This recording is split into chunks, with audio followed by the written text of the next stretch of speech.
Ce fut sa silhouette qu'il distingua en premier. Il s'imagina avoir devant les yeux l'une des peintures de Gustave Caillebotte. Gracieuse, la jeune femme se découpait au loin sur le feuillage vert tendre. Il crut à une apparition, sortie tout droit du XIXe siècle.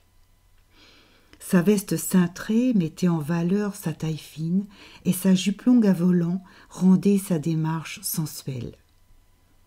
Il aurait bien été incapable de reconnaître Adélaïde de la Foix, une passionnée comme lui de littérature, avec laquelle il avait discuté à plusieurs reprises. Il ne l'avait connue qu'en tenue de jogging. La maison de haute couture qu'elle dirigeait n'était qu'à 2 kilomètres, et elle en profitait pour faire de l'exercice chaque fois qu'elle rendait visite à son beau-père. Un après-midi, elle s'était assise sur ce même banc et l'avait interrogé à propos du roman qu'il était en train de lire. Depuis, il pensait régulièrement à elle comme à un beau songe. Mais en cette journée ensoleillée, le songe lui fit un geste et lui parla en s'approchant. « Eh bien, Ludovic, je commençais sérieusement à désespérer, je ne vous voyais plus. Figurez-vous que j'ai une proposition à vous faire, j'ai réfléchi à quelque chose qui pourrait peut-être vous intéresser et moi me dépanner. » Elle se tenait là, devant lui, ses cheveux blonds relevés en chignon, illuminés par le bleu du ciel. Ludovic voulut se lever. « Non, restez assis. » Avant qu'il ne réalise ce qui se passait, Adélaïde releva légèrement sa robe et prit place à ses côtés.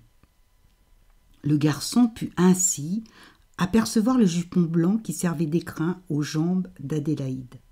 Ce fut ensuite la dentelle qui dépassait de ses manches qui l'hypnotisa.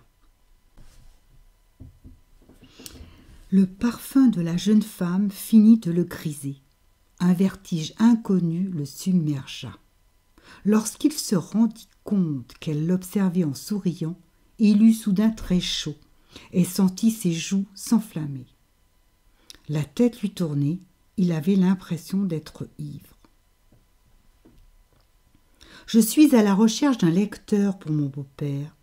J'ai aussitôt pensé à vous. Les quelques fois que je vous ai vu, vous teniez un livre à la main, comme aujourd'hui d'ailleurs.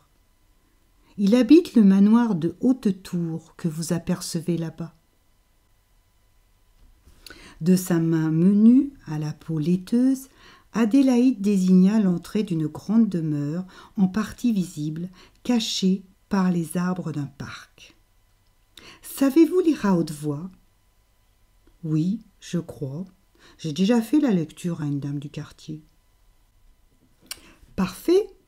Bien entendu, vous serez rémunéré. »« Alors, qu'en dites-vous ? » lui demanda-t-elle enthousiaste.